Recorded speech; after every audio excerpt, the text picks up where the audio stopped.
My name's Kathleen Britton. I am, good morning, good evening. I'm Kathleen Britton. I'm a member of the board of Storm Surge, and I'm delighted to greet you all this evening and thank you for joining us. As you know, Storm Surge has been addressing the coastal issues of climate change for quite a number of years now. And we do this by promoting science-based education through the speaker series events. We do record these and post them on our website. As a nonprofit organization, we welcome everyone here and encourage you to join us in our work. This evening, we are delighted to welcome our speaker, Julie Wormser. She's the Senior Policy Advisor at the Mystic River Watershed Association, and she's co-founder and co-facilitator of the Resilient Mystic Collaborative. That is a voluntary partnership among 20 cities and towns that are working together to protect people and places from extreme weather. The Resilient Mystic Collaborative has raised over $51 million in grants and bonding authority to plan, design, permit, and construct climate resilience projects across the Mystic River watershed.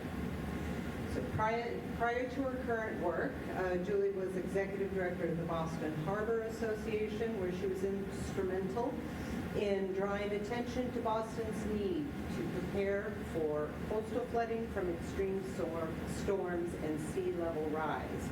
Julie holds a BA in biology from Swarthmore College and an MPA from Harvard University's Kennedy School of Government. And this evening, we are also joined by panelists who will engage in conversation with you after this presentation. John McCone is Policy and Education Specialist with the Merrimack River Watershed Council. John joined the MRWC in November 2017 after spending 25 years working as a journalist and an editor with our very own Daily News and Newburyport and the Eagle Tribune. Having grown up along the Maine and the Massachusetts coast, he's long had a fascination with the ecology of local rivers and coastlines. In 2009, John won a national award from the Inland Press Association for an 8-part series on erosion issues facing Plum Island and Salisbury Beach. He also worked as a park ranger for the National Park Service and the state of Maine, and has authored 3 books on Greater Newburyport's history. John holds a Bachelor of Arts degree in American History from Union College. We're also joined by Hannah Mogensen. She is the Coastal Resource Planner at Merrimack Valley Planning Commission and is the Upper North Shore Regional Coordinator with the Massachusetts-based National Estuary Partnership. As the Coastal Resource Planner, Hannah supports the MVPC's environmental planning program and Massachusetts-based, I just said that, National Estuary Partnership Regional Coordination Program through a number of initiatives, including water resource management, stormwater assessment and mitigation, coastal and estuarine habitat assessment and restoration, open space and recreation planning, and hazard mitigation planning. Through her role, Hannah works to facilitate collaboration and to promote protection of critical habitats and sustainable use of the natural resources of the Merrimack Valley.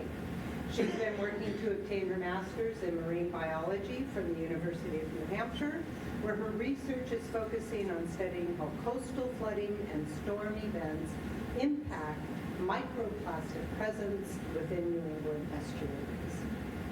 And then finally, we are also going to be joined by Erin Bonnie Casey. She is the Resiliency Program Director with the Ipswich River Watershed Association. So after previously engaging in market research in the water sector, she now focuses on implementing river resiliency plans and actions. She holds a BA from Bates College and a Master's of Science in Water Science, Policy, and Management from Oxford University. We also want to draw your attention to our filming, our showing of Deep Rising on December 7th. That will be at the screening room, and we encourage you to come and take a look at that. So put that in your calendar if you can, please. We also want to thank, as always, the City of Newburyport for the use of this facility and for the Greater Newburyport Community Media Hub for filming this for us. And of course, all of what we do is in thanks to your participation and your donation. So we thank you very much for that. And I am done with my formal comments, and I'm delighted to welcome Julie. Thank you.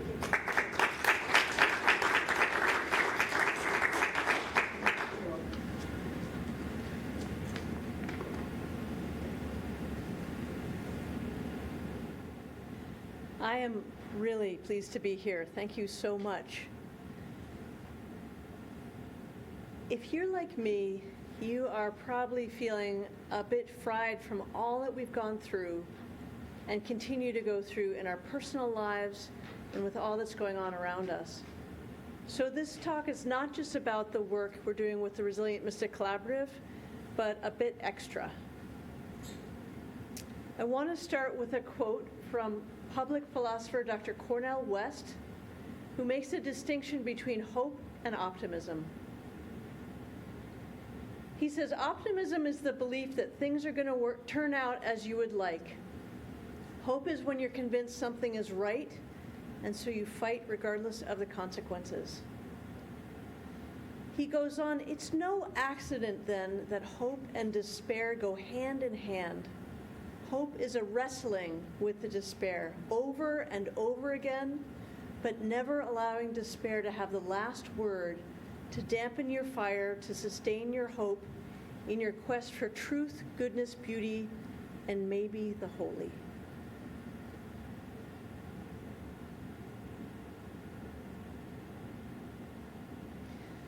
I want to add that hope is a verb. It's something that you do, that you act on, and then maybe you feel. But we are living through such hard times. Maybe you lost someone or your own health during COVID. Maybe you can barely afford to live here. Maybe you're struggling with just how awful people can treat one another. And then there's the existential threat of climate change, making it so hot that kids couldn't start school on time this fall and dumping 11 inches of rain in Leominster in 5 hours in Massachusetts. But I'll tell you where I get hope these days. I want to introduce you to the Resilient Mystic Collaborative. So the Mystic River watershed is about the size of Brooklyn, New York, or Amsterdam. It meets the Charles River to the south and the Saugus River to the north. It's basically Charlestown up to Woburn over to Revere. And the name comes from a Massachusetts word for estuary, because this once was a tidal river. The thing about it, even though it's not very large, it's chopped up into 21 cities and towns, each with our own budgets and government and zoning and rivalries and aspirations. This probably sounds familiar to you as well. We also host the highest concentration of critical infrastructure and environmental justice communities between New York City and the North Pole. And like you, we have no county government to help us work together on regional challenges. So about 5 years ago, our executive director, Patrick Heron, and I went around to about 50 thought leaders, both municipal staff, nonprofits, businesses, and we asked two questions. One was, if you've done your climate vulnerability assessment, what can't you do within your tiny municipal boundaries and you need your neighbors to help you with? And then the second question was, how can a collaborative watershed association help you go to scale? And they had great answers. They said, our regional planning authorities, they help us with training and education and planning. Don't do that. Help us do stuff on the ground. And we have no staff to work across boundaries. Might as well be dragons. Could you facilitate us, but let us lead? And so we launched 5 years ago last year, or last month, and the members, the vast majority of the members are senior municipal staff, planners, heads of the DPW, public health commissioners, as well as nonprofit environmental justice, land use, sustainable architecture experts. And together we've come up with a really successful game plan. We start with watershed-wide data to understand our exposure to extreme weather, whether it's inland flooding through intense rainfall, coastal flooding, or urban heat islands. We're especially concerned about closing the gap with people who have the private resources to protect themselves and people who don't.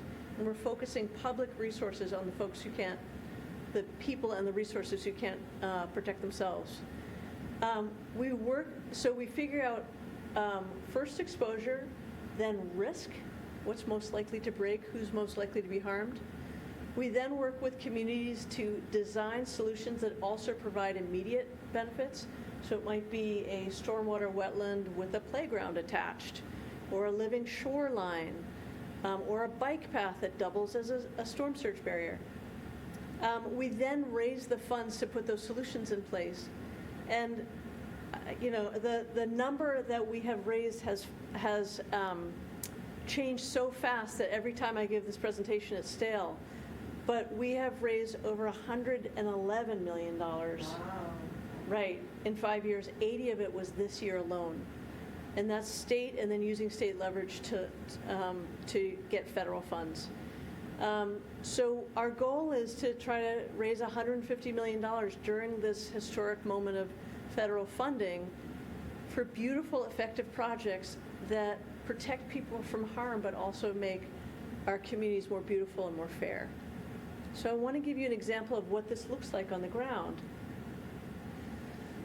So this is an aerial photo of basically Medford, Somerville, Everett. The Mystic River, main branch of the Mystic, is off to the left. The Malden River going up to Middlesex Fells is going straight up the middle. And then this is what it looked like the year my mom was born, and she's still with us. But this is back when it was a tidal river, and you can see how much space our communities gave the river because they knew that there were storm surges. And so we then in the 1960s built a dam, and our upland communities forgot that the river was held at mid-tide. And so we've built right up to the mid-tide mark. And now, if and when that dam fails, Medford and Malden and Everett, parts of Everett, are going to be flooded twice daily at high tide. This is pulling back. You can see how urban our watershed is. This really is Metro Boston. If you're pulling back, this is more of the watershed up to the Mystic Lakes.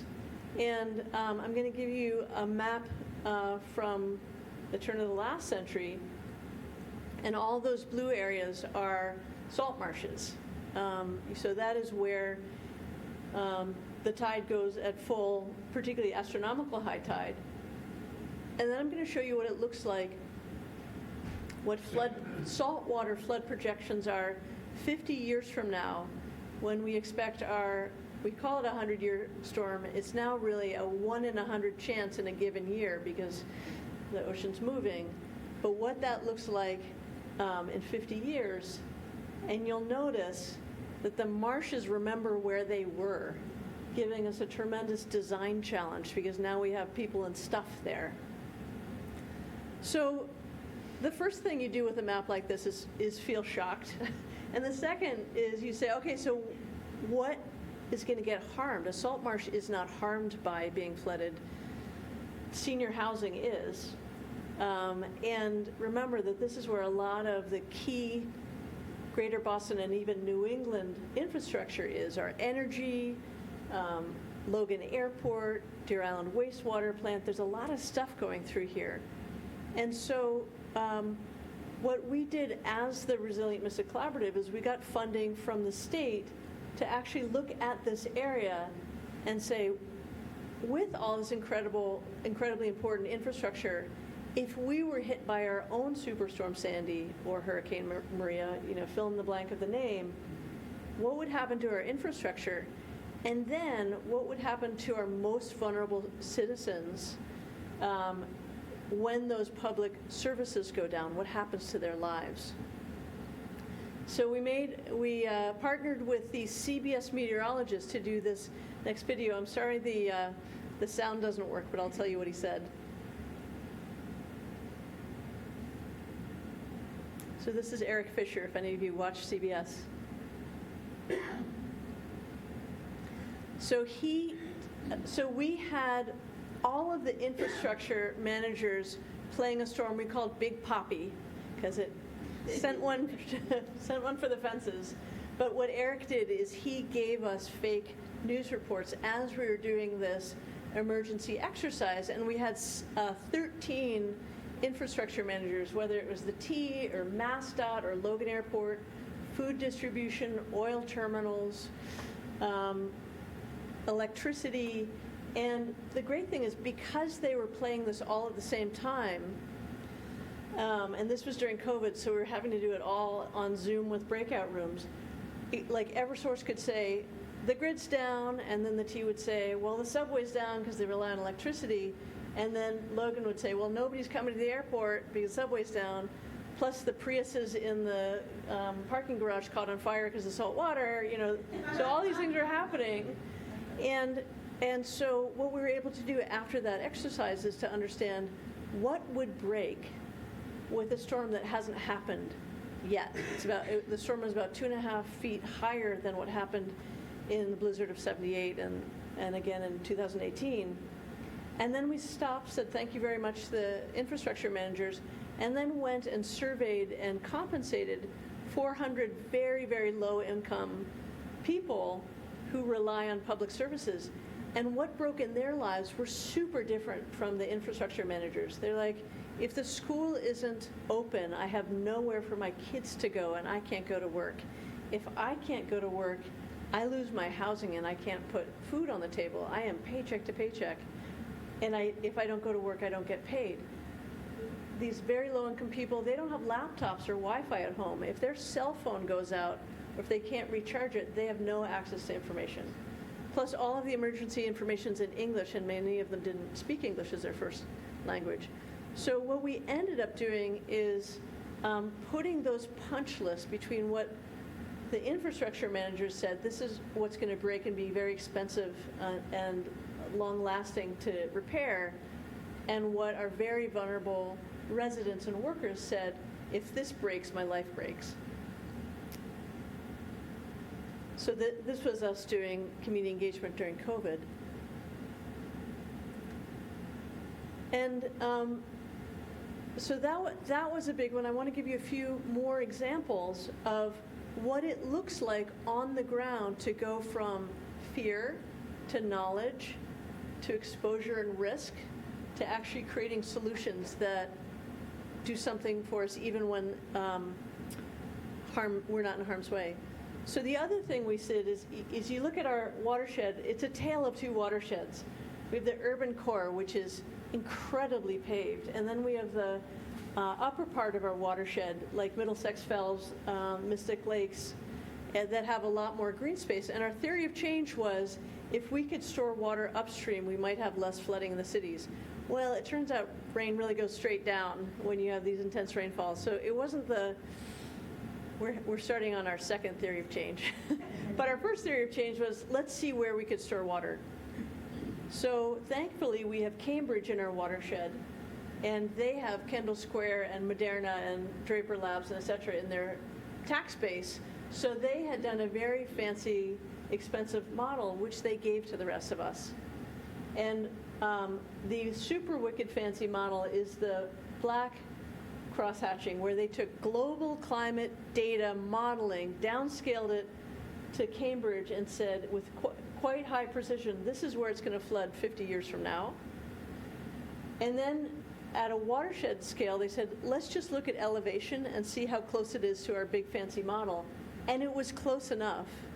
And instead of $1 million, we spent $50,000 for 21 communities. So what these colors are just basically where we expect it to flood, either from the river or other low-lying areas, when rainfall is as intense as we expect. We're sort of planning everything to 2070 as a time when things are more uncertain, and also the things we build today are starting to wear out. So we took Cambridge's model, put everybody's stormwater infrastructure in it, and now we have a model where we say, what if we depaved half the watershed? What would that do to rainfall flooding? What if we did these stormwater wetlands? What would that do locally and regionally? And so we actually can model whether we're being effective or not. So we found 465 places in the Mystic that are 3 acres or more of open space. Some of them are on the side of a cliff, that's not going to work. Some of them are full of contaminated soil, that's not going to work. Some of them were in people's backyard, not going to work. So we narrowed those down to 120 viable ones, came up with the first 18, and we are actually building the first 6. And those actually help quite a lot with local flooding. But what we realized is this was expensive, this was slow, very hard to permit.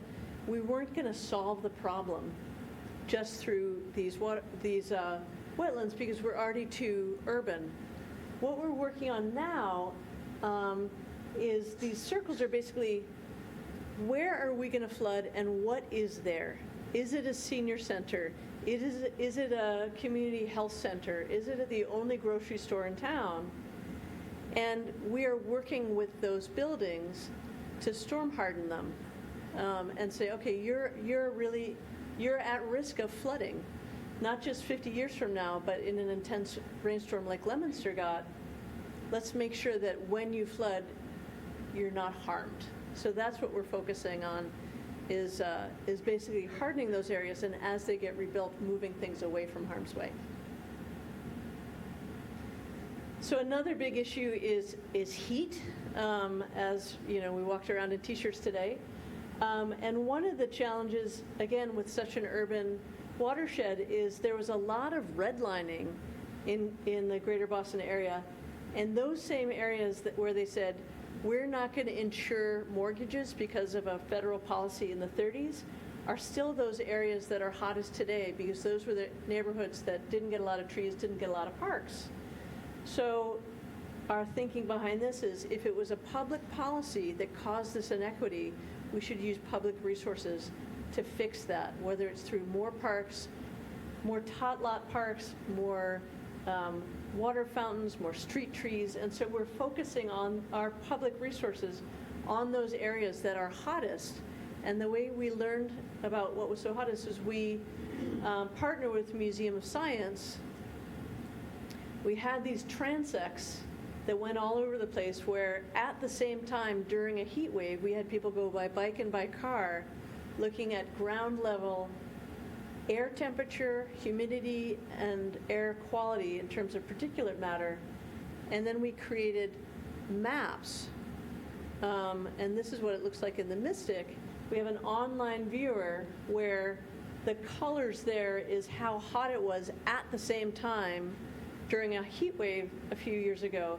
And then the cross-hatching is where there's a density of people who are at risk, mostly because they can't afford air conditioning.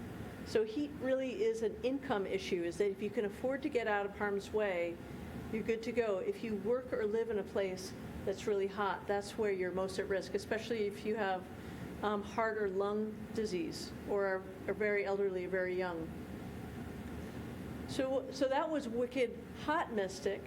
Now we're working on Wicked Cool Mystic, which is where we're reaching out to the people in those neighborhoods that are hottest and co-designing. Is it shady bus shelters? Are they water bubblers? Are they pocket parks? Different things that people want that increase community and beauty and also keep people safe. And the last one I'm going to talk about is, as you know, you can focus on heat at a very local level. You can have a very cool house and your neighbor's roasting. You can manage stormwater, even bad stormwater flooding is still finite. The ocean, for our purposes, is all but of infinite volume. Like, if Newburyport built a wall and Essex didn't, and other neighbor and Salisbury didn't, the ocean would scoff at your wall, and and it would go right around you. So this is really the climate challenge that we have to deal with on a regional level. And so, again, thank you, Cambridge. Cambridge, in looking at its own challenges, said, wow, we're really at risk, surprisingly, from coastal flooding, and none of the ways we can protect ourselves are on Cambridge land. And so this is, again, that what's likely to flood in 2070, and we started working, first all of our communities kind of yelled at the state and said, hey, help us. And that turned into a very high-functioning working group that we've been in the state for the last 4 years. Asking the question, we have these 2 dams that were put in. For better or for worse, they were put in. Our ancestors then filled in above the dams and built on them, and now we're stuck with these very heavily built areas that are in harm's way as the dams fail.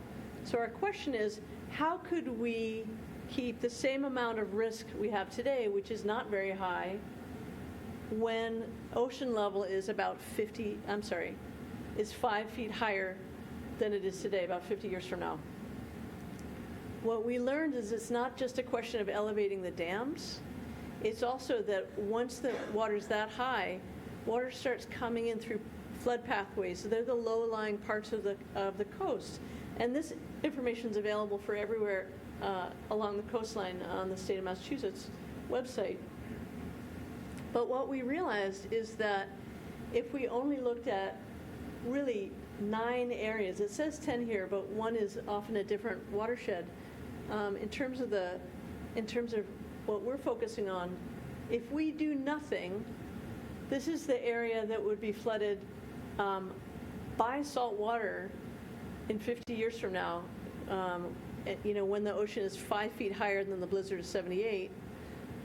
If we just blocked those 9 to 10 flood pathways, all of that blue is what's not flooded.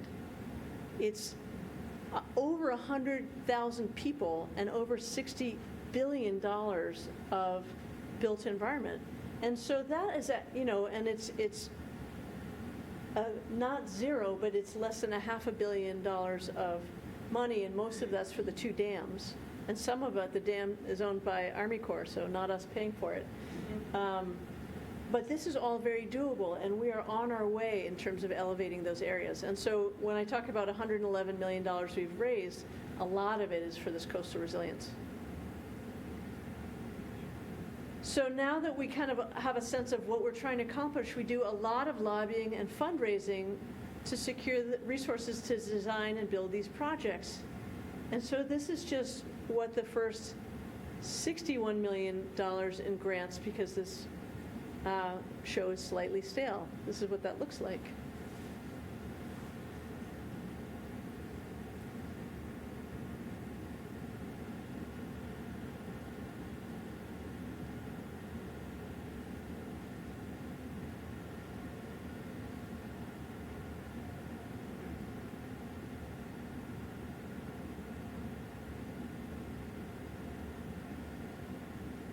I mean, it almost gets boring, right?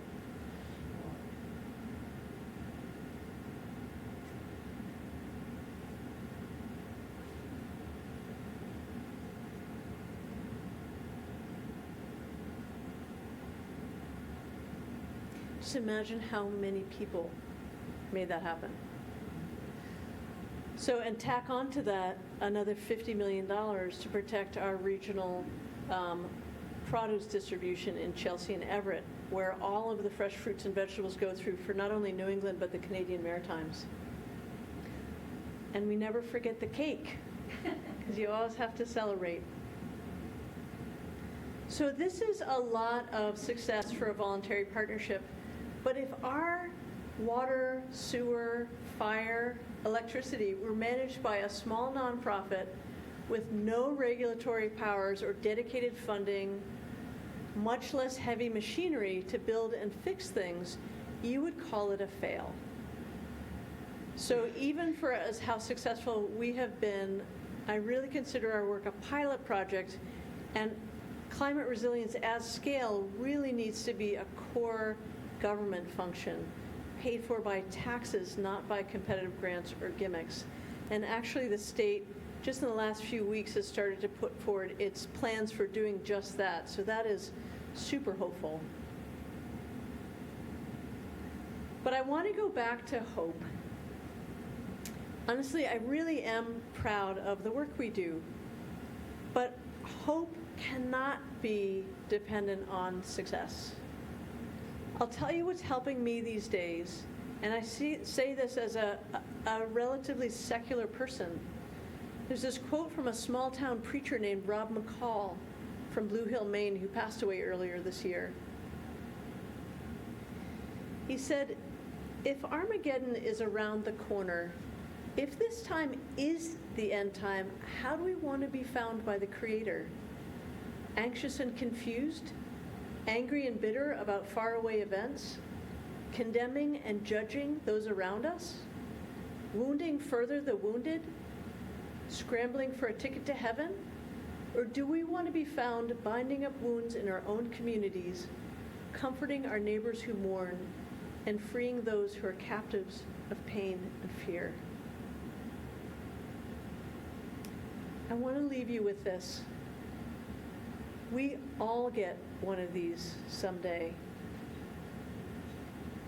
Our whole lives boil down to that little dash. All our fears and aspirations, all our love and despair. We can't control the world around us. We can only control our reactions to it and how we treat one another. So every day, no matter what, I choose hope. Thank you.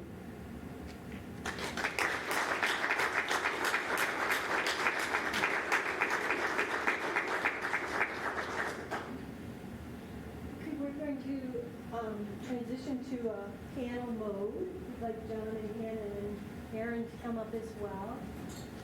We thought we'd ask you each to just give a quick introduction of yourselves, the sort of regional collaborative initiatives that you guys are involved in, which are more local to the area here. Any thoughts you have on Julie's presentation, and then we'll open up for questions. So we should have mics for each of you. And this mic over here is for the television screen. Do you want me to do this as well or not? Yeah. Everybody else?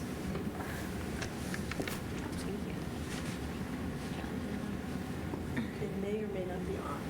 Oh, there may be The others. mute button is the off. There's a green light.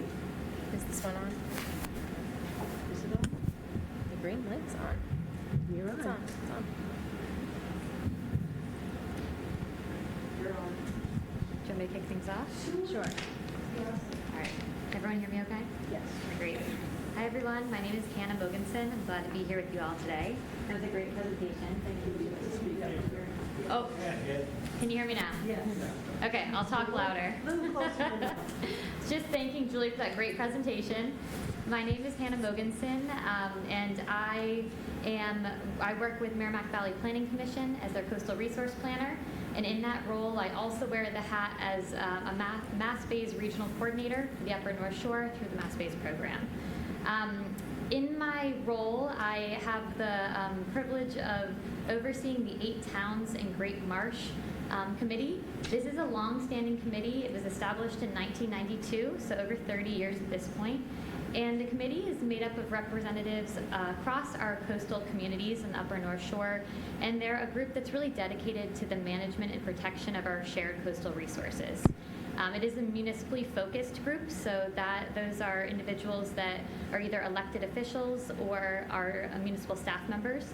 And we really ask those representatives to bring their knowledge, their local knowledge, and their expertise to the committee and share that with us so that we can think about the challenges that our municipalities are facing with regard to managing their coastal resources, the knowledge they have, the interests they have, the ideas that they are implementing and are working, or those that maybe aren't.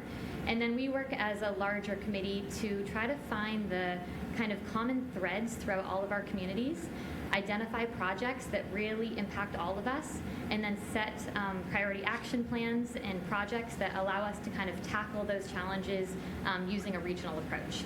So I'll just make one comment on Julie's before I hand it over, and that's that thinking collaboratively about the risks and challenges that we're facing, I really think is the only way we're actually going to be able to tackle a lot of these really insurmountable challenges that we're experiencing.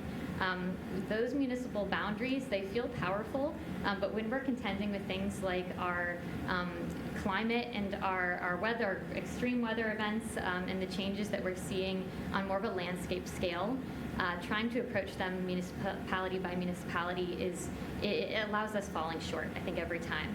And so how we can find ways to bring in all the expertise and all of that kind of shared knowledge and resource and kind of work together to think more holistically, I think is where we're going to find that success. So thank you again for the presentation, and I'll turn it over to Erin. Great, thank you. So my name is Erin Bonnie Casey. I am the Resiliency Program Director with the Ipswich River Watershed Association. And in that role, I also administer the Pie Rivers Partnership. And you guys are going to have to keep track of like so many coalition names based on the people that are up here. But the Ipswich River Watershed Association does a number of things, but my program, the Resiliency Program, is really focused on thinking about the future of our river and our watershed and making sure that the decisions that we're making today are in the best interest of the future of the river and of the environment on the North Shore. And the Pie Rivers Partnership, so Pie stands for Parker, Ipswich, and Essex Rivers. So it's the river directly to the north of the Ipswich and the river directly to the south. It's the North Shore's equivalent of the Mystic River Collaborative. So very similar idea. We're a network of practitioners that are looking at these issues of climate resiliency and ecological restoration across those three watersheds. Those watersheds are connected because they all drain through the Great Marsh and into Plum Island Sound, and so we really take the position that what is happening upland in the interior parts of those coastal watersheds is impacting and is impacted by what is happening on the coast. And I think when we think about the one of the maps that Julie showed about the historical salt marshes that used to be lining the Mystic River, we're very fortunate in our rivers that we still have many of those salt marshes, not all, but much of it, and we have the Great Marsh, which is a tremendous natural resource. And so we're really focused on thinking about how do we restore and protect that natural resource going forward in the face of climate change and sea level rise especially. All right. Hello, my name's John McCone. I'm from Merrimack River Watershed Council. So I want to thank Julie for that wonderful presentation. It really is inspiring to see what you can do when you start to get so many people in different groups, and not just the people who have power, but also people in communities together to talk about how all of this affects them. I wish we had something like that happening in the Merrimack Valley. We don't right now, and that's something we're trying to change. We're trying to form a collaborative group that's going to look at this area as a region. The Merrimack River connects all of us, up into New Hampshire, almost into the White Mountains, and certainly the coastal areas, Lawrence, Lowell. All these communities, we're all dependent on each other and what's going to happen in the future. We've seen two extremes. Last year we had an extreme drought, and you probably all saw how that impacted us. This year we had one of the rainiest summers we've ever had. We had the worst amounts of sewage going into the river that we've had in a very long time. And perhaps many of you saw that, how bad the river looked. So we're starting to see those kind of box ends of how climate change is going to impact us, because intense rain is going to be another impact, not just the heat, but also these incredible rainstorms. What I would ask that you consider is that, you know, we're trying to get some legislation passed to get this coalition formed in the Merrimack Valley. I'm really happy to say that the legislators from this region are gung-ho behind it, and they're doing a great job. And we're trying to spread the word up the river, because, you know, some of the problems we're having here in Newburyport are caused by things that are happening in Lowell, and Lowell doesn't really have the resources to deal with those problems. So we need to act as a region, just as Julie is doing in Mystic River Valley, to solve problems that are happening in other communities. We're going to open it up for questions. We're going to make it a little complicated because our on-air folks need you to speak into this microphone. We'll repeat the question up front for the folks in the room. So even though you're speaking into a microphone, it's not connected to the PA here, but it is for the benefit of the folks at home.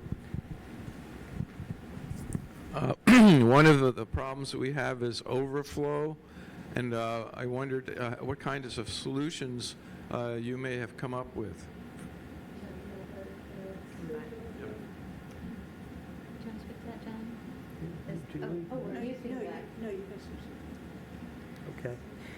Yeah, that's a big problem. This year, we're estimating that about 1.5 billion gallons of sewage went into the Merrimack River. That's about 3 times what we see in a normal year. And so there are solutions, but they cost money, a lot of money. And we know where the problems are, and we know that there's a clock ticking right now. There's this infrastructure money, billions of dollars in infrastructure money that we could access, but we can't quite do it right now. The major problem we're having is with Lowell. Lowell is right now in negotiations with the EPA for a consent decree, which is basically a legal agreement to say, okay, you've been polluting the river, now you have to clean it up, and here's how you're going to do it. And so this is a tricky document, and we're waiting for this thing to come out. And as you know, the clock is ticking on infrastructure money. It's going to be ended in, I think it's 2 or 3 years, something like that. It's going to be gone.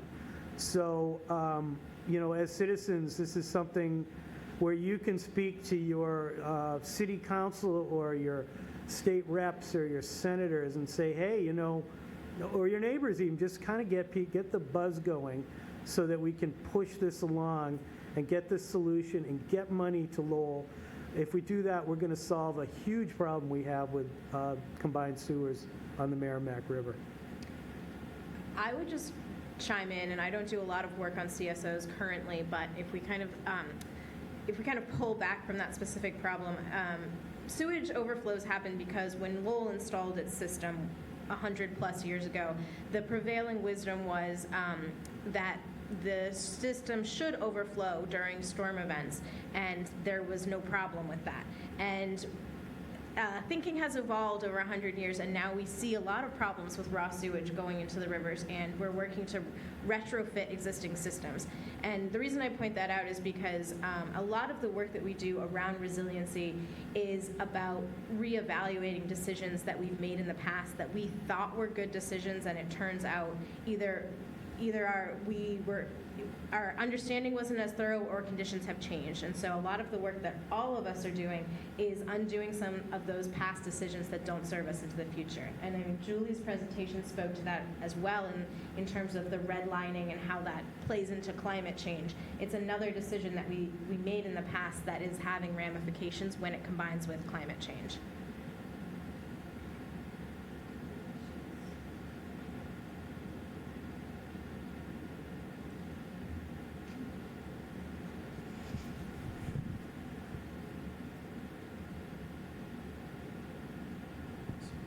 This is for any or all the panelists.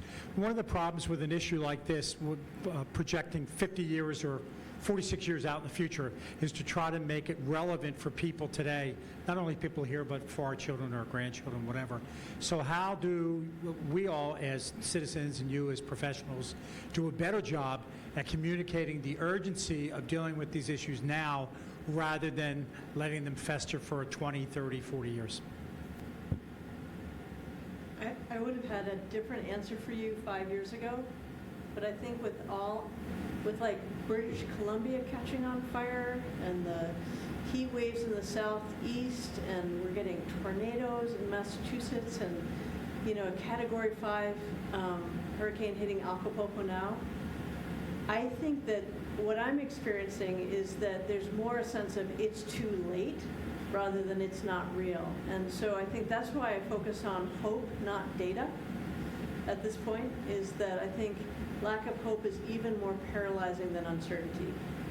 So, and I think, having a 20-year-old daughter who says, I wish I were born earlier, as my 21-year-old nephew says as well, I think focusing on solutions of the right size that you can wrap your head around, but is big enough to feel like you've accomplished something, and that make your life more beautiful.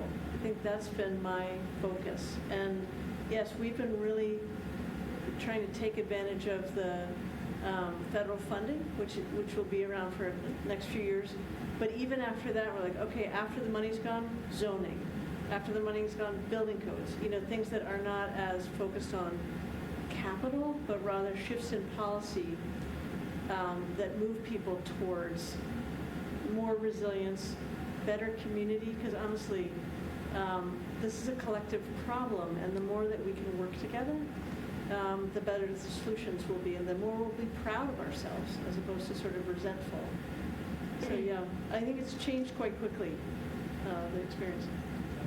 And just to add to that a little bit, I think that doomsday, kind of mindset, it's so paralyzing. And so I think that idea of hope is so important. I will also say for our municipalities, one thing that we're hearing over and over as part of our committee is that having access to compelling data is also still a really important tool. I think for a lot of our municipalities who are making decisions around zoning, and voting on should we build this building in a floodplain, having data that they can actually touch and see and access and also use to make a compelling case to the community and show them, like some of the maps you showed us today, Julie, they really were compelling. They made me say, oh, I get it. I see that, right? I see that decision-making and process, but now it's coming back around full circle. And so I do think, yes, if we're only focused on data, it's a dark rabbit hole. On the other hand, where we can use it as a tool in a compelling way to really visualize and make a case, I think it can really help us see the kind of incidents that are occurring now and help us make long-term plans to kind of react to that and mitigate it moving forward. And can I also say, 5 years ago, we had stick figure drawings. Yes, exactly. Yeah. And we use the same programs that Newburyport can use to get funding. These are state and federal funds. So it's an absolutely doable thing, for sure. I would what Hannah was just saying about taking the municipal perspective also made me think about a lot of this work is about getting people to understand how much of a priority it is to address these problems. I agree with, I don't remember which of you said it, that there isn't so much skepticism that this is going to be a problem, but rather how urgent is it that we act. And a lot of the decisions that are going to play into these solutions are going to be made by local cities and towns, and the way you make it apparent that that's a priority for the town is to talk to your town officials, because they hear from people about minute problems and they think the new parking lot is what they should be focusing on because that's what 15 people have called them about that week.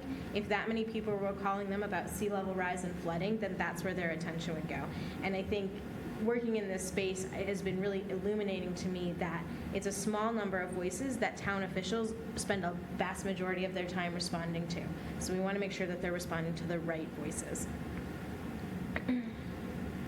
Great presentation, by the way, and full of hope and positive. I'm probably more on the doomsday side. I'd like to know if you've seen examples or have ideas about retreat. because every time we hit that discussion, the discussions would rather talk about building stuff and communication, etc. But at some point, some areas are going to have to retreat. Where have you seen good examples of communities dealing with that? Yeah, I mean, there's planned retreat and there's unplanned retreat, right? And so far, it's been unplanned retreat. I mean, unplanned retreat in Wellfleet, for example. You know, a lot of the Cape is having a lot of erosion. That's unplanned retreat. But there is a national network called the Climigration, as in Climate Migration Network. And they are learning and guiding about managed retreat, thoughtful retreat, because of climate. We're already seeing it, for example, from the West Coast wildfires.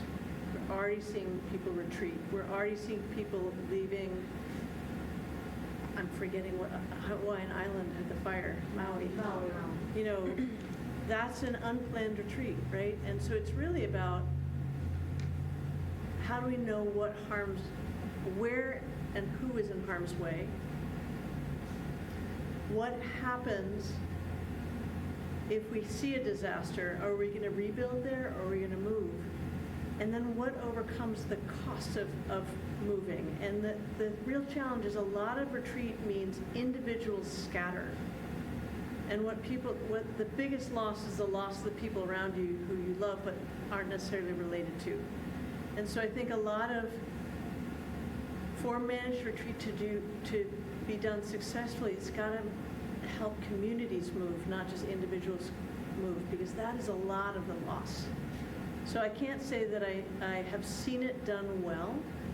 I've seen some, there are some towns in Louisiana. There's some Native communities in Louisiana who are moving. There's some Native communities in Alaska who are moving because their communities are sinking. But I can't say this is successful. There's a lot of sorrow and loss.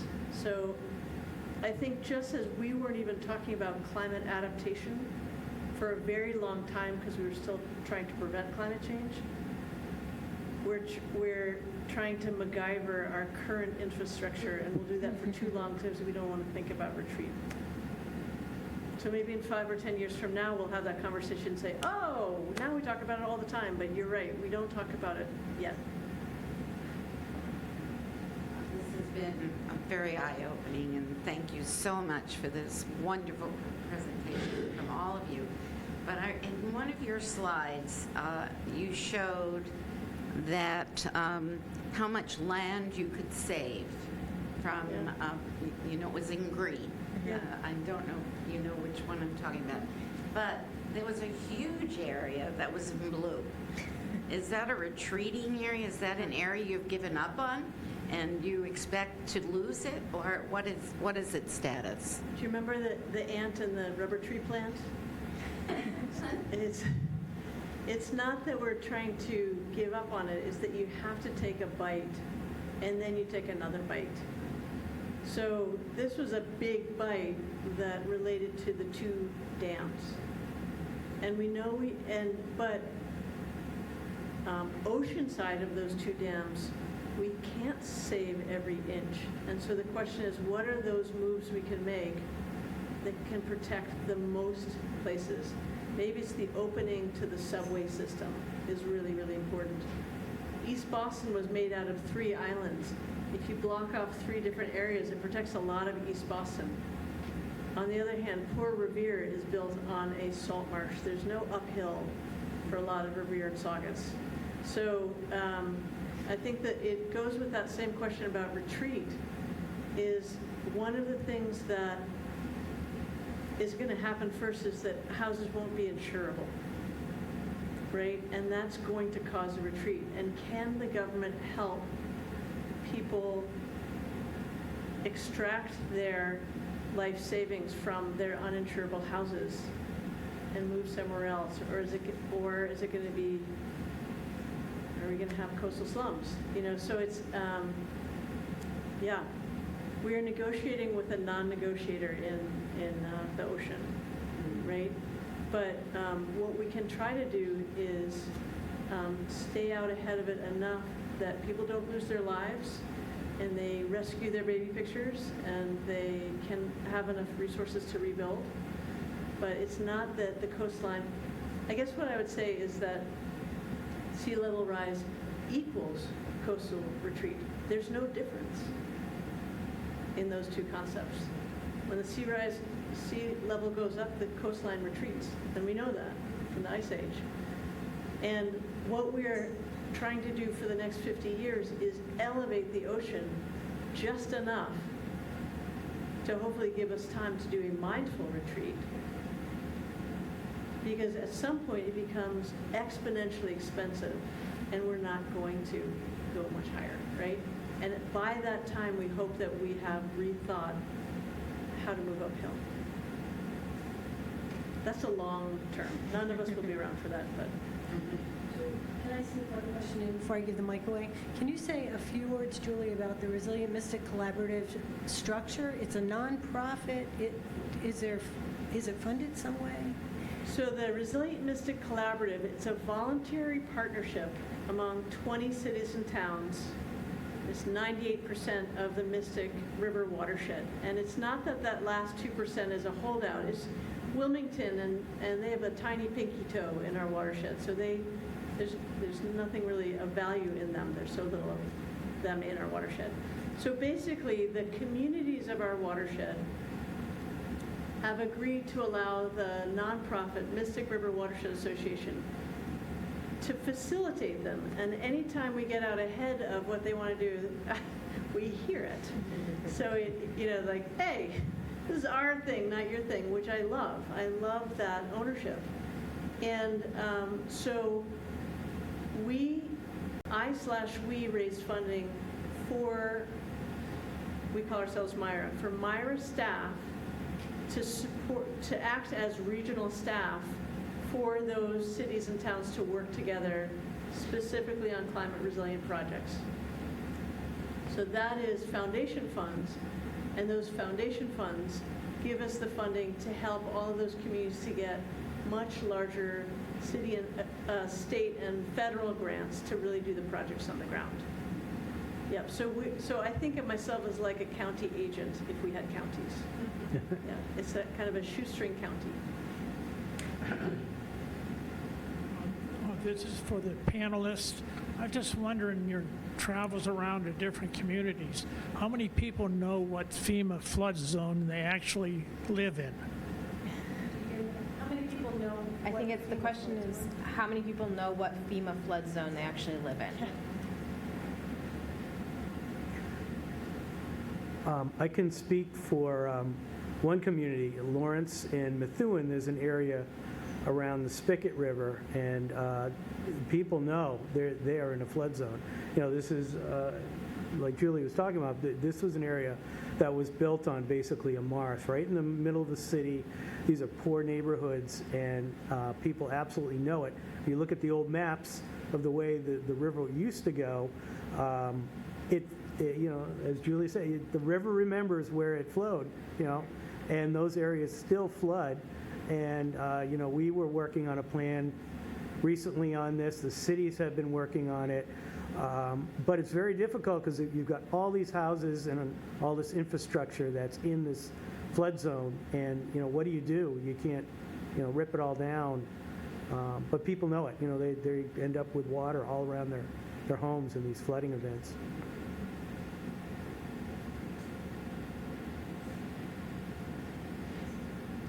Maybe back to this gentleman's question, at least as I understood it, concerning CSOs. If there's a finite amount of money that's going to be available to us, and the consequences are inevitable if nothing's done. If you made like a graph with an X and a Y axis, and one axis is cost, and the other axis is effectiveness, what are we going to spend the money on? What are the priorities in terms of doing things quickly and cost effectively? And I hear holding tanks, and you can build walls, and you can build more Deer Island sewage treatment plants. What are you guys saying we should be doing with the money that we are getting, or hopefully we'll be getting? Well, I think it really depends how urban you are. Because I think, if you're really trying to keep stormwater out of sewage systems is really what you're trying to do. A place like Newburyport, you have enough land to do some really nice additional stormwater wetlands. Where you're saying, I don't want stormwater to go into the stormwater pipes, I want them to go into habitat, right? And so the extent to which you can expand wetlands it's the least expensive and most multiple benefits in terms of habitat and nice, cool places to enjoy. I know that Cambridge had no such land, and so they built they built a tank under a McDonald's parking lot in Central Square, Cambridge, and it ended up being like $50 a gallon to store water, and they had to. I think it was a 500,000 gallon tank, but it was the only option they had. Whereas to do a stormwater wetland might be less than $10 a gallon in terms of the capacity, how much it can hold at a time. So there are folks who are building storage tanks under athletic fields. That's an option. But I think it is really the cumulative, like the less pavement, the more you can soak land in, but often through these hybrid approaches, because a grassy field will only absorb like the first inch and then it'll start to run off. So you have to do some kind of strategies to, there's a lot of places I've seen where there's these nice amphitheaters that are beautiful and then they fill up with water when it's rainy. So using those low spots in town strategically rather than having them be people's basements. I think that's the overall strategy. I think the other thing too is part of our EPA consent decree in the Mystic and Charles and Neponset was that large landowners needed to store their own water more than they had. And so the extent to which more and more and more people tried to store water around their buildings, that cumulative effect would be extraordinary. That would probably be the cheapest, honestly. But it is who pays, how effective it is, how much maintenance does it need. So, yeah. And when you get to 11 inches in 5 hours, nothing works. It's really about increasing your culverts. It's not about the CSOs. It's about not blowing out your infrastructure. So we need to back off from everything needs to be bigger. Everything needs to be further away just to give room for rivers to be bigger than they used to be. On the Merrimack River water, CSO, is there a prioritization in terms of most effective things to attack first? Yeah, I think it's, as Julie's saying, there's usually a sort of a menu of things that can be done, and often it depends on the topography and the land that's available, how the sewer systems run. We've seen this in Lawrence, certainly, and I know we're going to run into this in Lowell, too, so that Lowell can figure out how it's going to reduce its CSO issues. Now, the other thing with the Merrimack is it's a drinking water source. It's a major one, and we just had another 150,000 people tap into it this summer. So now we're up to about 750,000 people who are drinking out of it. So that, I think, that pushes along the urgency to reduce as much waste going into it as we possibly can. And, my feeling is that should be a priority for our state. There's really no other river in the state where you're seeing so many people drinking out of it. And that should put it in a different class for funding and priorities.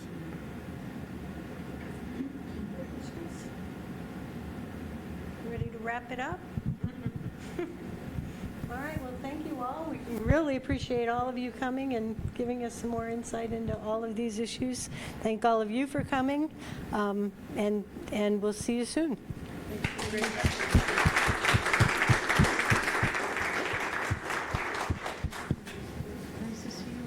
Great to meet you. Hopefully the paths continue to cross. Absolutely.